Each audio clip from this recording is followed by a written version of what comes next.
Bonjour à tous. Le 2 janvier dernier, j'ai annoncé ici même, depuis la station spatiale, le thème d'un concours d'écriture en lien avec l'histoire mondialement connue du Petit Prince. Quelques mois plus tard, je suis heureux de voir que ce concours a suscité enthousiasme, imagination et créativité aux quatre coins du globe.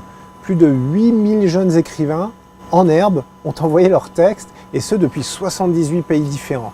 Après une sélection rigoureuse, 50 textes ont été retenus et évalués par un jury composé de personnalités de l'aéronautique, de la culture scientifique et de la littérature. Après s'être réunis pour délibérer, le jury a distingué 10 textes lauréats. Dans cette liste, j'ai puisé 2 coups de cœur. Dans la catégorie internationale, il s'agit d'un texte écrit par Paul-Louis Drouf, résident à Hong Kong et âgé de 13 ans. Son texte décrit avec beaucoup de sensibilité la rencontre entre le Petit Prince et un grand jardinier cultivateur d'étoiles. Bonjour. Pourquoi creuses-tu les nuages, grand jardinier? Et quelle est cette vive lumière? Je suis cultivateur d'étoiles, répondit le jardinier. Elles poussent dans les nuages, et lorsqu'elles sont bien nourries, elles émettent une forte lumière. Le Petit Prince l'interrogea à nouveau. S'il te plaît, explique-moi comment on fait pousser les étoiles. Pour découvrir la recette du jardinier, je vous laisse lire le texte de Paul Louis. Mon second coup de cœur, dans la catégorie France, a été écrit par Manon Tindil, résidant à Strasbourg et âgé de 24 ans.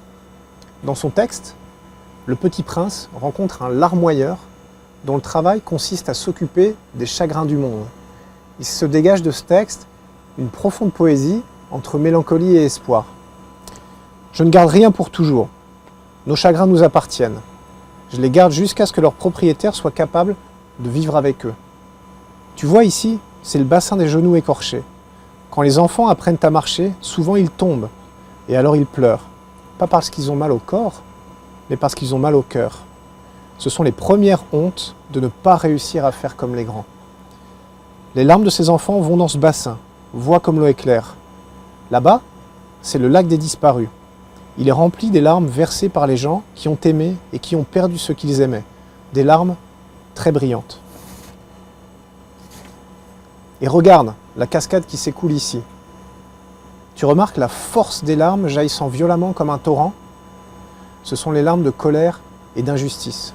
Elles sont très floues. Je tiens à féliciter vivement Paul Louis et Manon pour leur imagination. Et au-delà de ces 2 textes, je tiens à remercier tous les participants du concours. J'ai pris beaucoup de plaisir à lire les écrits qui m'ont été transmis et j'espère que chacun a pris le même plaisir à écrire son histoire. À bientôt!